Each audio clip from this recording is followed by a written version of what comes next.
जी महाराज की भावविनी उपस्थिति एवं उन्हीं की परम सन्निधि में परमात्मा की मंगलमयी कथा का चिंतन मनन अनुसरण लाभ प्राप्त करने के लिए पधारे श्रोता वृंद भक्त वृंद ममतामयी मोदमयी करुणामयी वात्सल्य भई मातृशक्ति भारत वाटिका के नवने हाल न पल्लवित कर्णाधार पुष्प प्यारे प्यारे से बाल गोपाल सनातन धर्म ध्वजा को लेकर के नित्य प्रति अपने कर्म पथ पर अग्रसर होने वाले समस्त संत ब्राह्मणों के श्री चरणों में दास का बारंबार कोटि नमन वंदन। मंचस्थ विराजे हुए समुपस्थित पूज्य पिताजी एवं आचार्य बंधु संगीतज्ञ बंधु परमात्मा की महती कृपा करुणा एवं माता पिता के सत्कर्मों का फल जिनको प्राप्त हुआ है और इस कथा के मुख्य यजमान बनने का जिनको लाभ प्राप्त हुआ है, ऐसे दादाजी श्री थोबन से दाऊ जी एवं उनकी गृह स्वामिनी एवं समस्त कुशवाहा परिवार उनके सुह संबंधी स्नेही बंधु बांधव जन और आप सभी यत्र तत्र जगह से पधारे हुए ठाकुर जी कथा के रस रसिक आप सभी के लिए गोस्वामी तुलसीदास जी की एक चौपाई के द्वारा सिय राम मैं सब जग जानी और करहु प्रणाम जोरे जुग भानी, इस भावना से दास का सभी को बारंबार नमन और वंदन।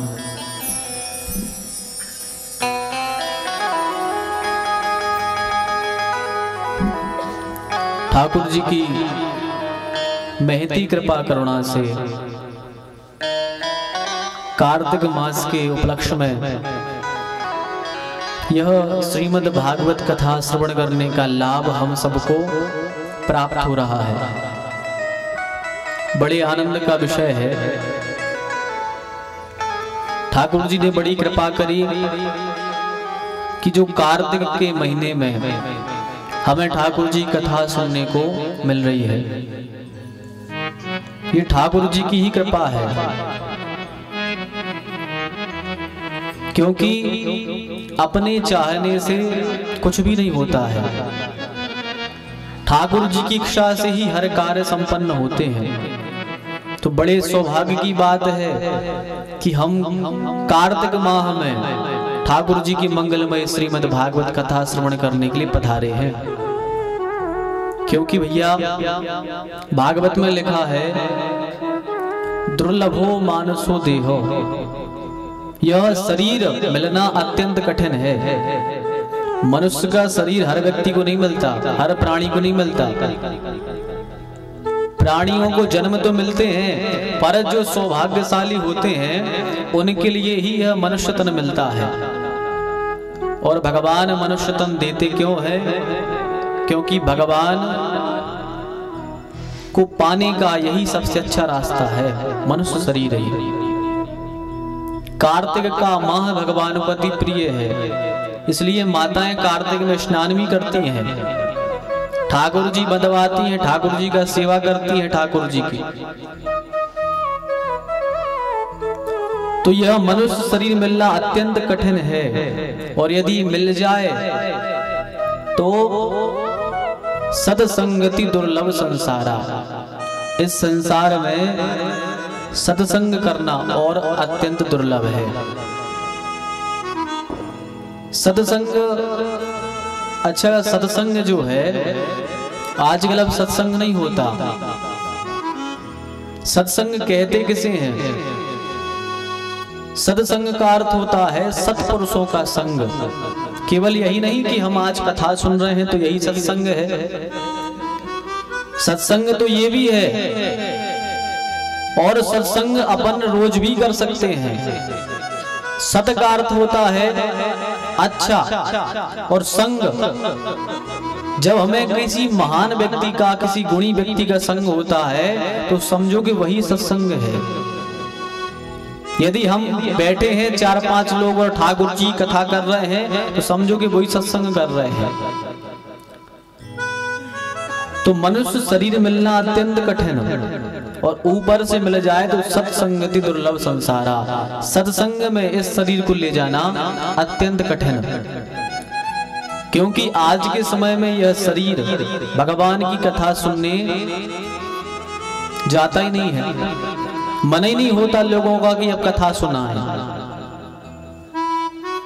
पर भैया ठाकुर जी ने यदि यह मनुष्य तन दिया है तो निश्चित ही ठाकुर जी का भजन करो। यह भगवान ने यदि शरीर दिया है तो यह भगवान ने शरीर आपको केवल भजन करने के लिए दिया है।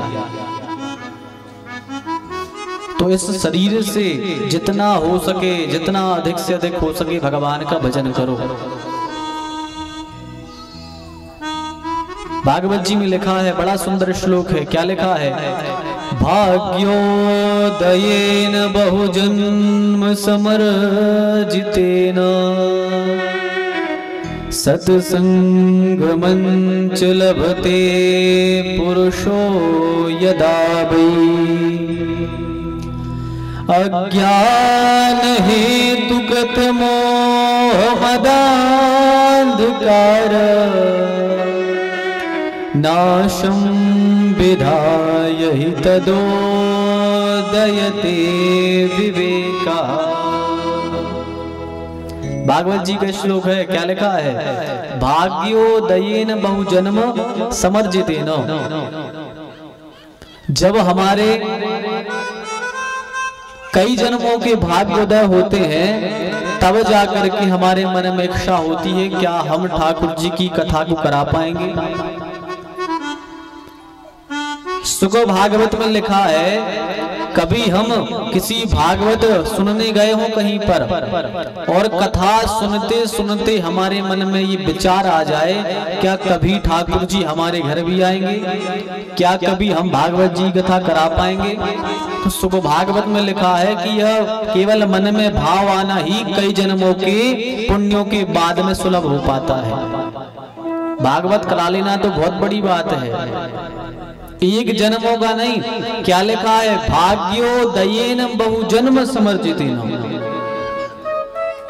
बहुजन्म, यहाँ पर एक जन्म या 1000 जन्म या 2000 जन्म का नहीं लिखा। बहुजन्म, जब अनेक जन्मों के भाग्य उदय होते हैं तब जाकर के भागवत जो है कराने का हमारा सौभाग्य हमें प्राप्त हो पाता है। हमारे दादाजी के दादाजी सोचते रहे कथा कराएंगे, फिर उनके लड़के हो गए कथा कराएंगे, उन्होंने अपने पुण्य एकत्रित किए, नहीं करा पाए। उनके लड़के हुए, उनने भी सोचा कथा करा पाएंगे, नहीं करा पाए। लेकिन आज वे पुण्य इकट्ठे इकट्ठे होते आए और आज आप सबके बीच में ठाकुर जी के रूप में वह पुण्य आप सबको प्राप्त हो गए। ये वही पुण्य है जो हमारे पूर्वजों से चले आ रहे हैं। वे जब पुण्य एकत्रित हो गए तो आज आप सबको यह भागवत सुनने का मौका मिल गया। बड़ी दिव्य भागवत जी कथा है। इस कथा को बड़े मन लगा करके, बड़ी श्रद्धा के साथ में और बड़े भाव के साथ में कथा को सुनना चाहिए। कथा में सुनने बैठो तो वक्ता की क्या क्वालिफिकेशन होनी चाहिए, वक्ता की क्या योग्यता होनी चाहिए। भागवत भी हर व्यक्ति नहीं करवा सकता, ना हर व्यक्ति कर सकता है। इसमें भागवत जी में नियम लिखे हैं, विधि दी है कि वक्ता में क्या गुण हो और श्रोता में क्या गुण हो। वक्ता में कम से कम इतना गुण हो कि वह विश्वास के साथ में बैठे। वक्ता जो है वह विश्वास के साथ में बैठे कथा करने। यदि उसे खुद विश्वास नहीं हुआ भागवत जी पर, ठाकुर जी पर, तो फिर आपके अंदर वो विश्वास कैसे पैदा कर पाएगा। तो वक्ता के अंदर कम से कम कुछ ना हो तो कम से कम ठाकुर जी के ऊपर पूरा विश्वास होना चाहिए और आपके अंदर भी एक गुण होना चाहिए। वक्ता के भी इसमें गुण लिखे हैं और श्रोता के भी गुण लिखे हैं, क्योंकि एक पूरा है तो एक पूरे से भी काम चलने वाला नहीं है, दोनों एक से होने चाहिए। जैसे दूध है, आप दूध लेने जाते हो, आपने दुकानदार से कहा भैया हमें दूध में इतना सभी पानी नहीं चाहिए, हमें प्योर दूध चाहिए। तो उसने तो पूरा प्योर दूध दे दिया, बिल्कुल साफ साफ दूध। लेकिन यदि आपके पात्र में कोई खटाई लगी होगी, आपका यदि पात्र साफ नहीं होगा तो अच्छा दूध भी उसमें आएगा और अपने आप फट जाएगा। आपकी भी काम का नहीं रहेगा, उसके काम का भी नहीं रहेगा। होगा ऐसा कि नहीं? यदि थोड़ी सी खटाई लगी हो बर्तन में और उसमें दूध डाल दो तो दूध फटेगा कि नहीं? फट जाएगा दूध। तो वक्ता यदि विश्वास के साथ में बैठा है, ये प्योर दूध है, तो आपको भी प्योर बर्तन बनना पड़ेगा।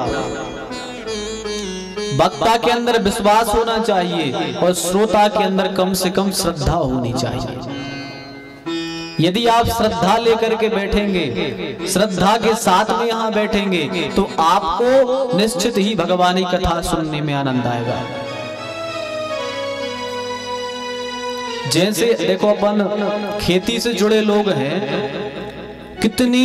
कितना अच्छे से अच्छा बीज ले लो आप, कितना भी अच्छे से अच्छा महंगे से महंगा बीज ले लो, पर यदि जमीन उपजाऊ नहीं है तो कितना अच्छा बीज डाल दो, उगेगा नहीं।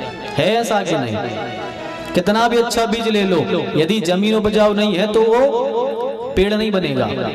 लेकिन यदि जमीन उपजाऊ है और चिड़िया एक तिनका किसी के आंगन से चुन के लाई और वो चुन के जैसे उड़ के जा रही थी, चोंच से वह तिनका छूटा खेत में गिर गया, तो वह भी पेड़ बन जाएगा। बनता है ऐसा कि नहीं? यदि उपजाऊ जमीन है तो बीज चाहे सीधा गिरे चाहे उल्टा गिरे वो उग जाता है। ऐसे ही आपके अंदर भी श्रद्धा होनी चाहिए। आपकी जो श्रद्धा है, आपका हृदय है, यह भी उपजाऊ खेती की तरह होना चाहिए। जब आपका हृदय उपजाऊ खेती की तरह होगा तो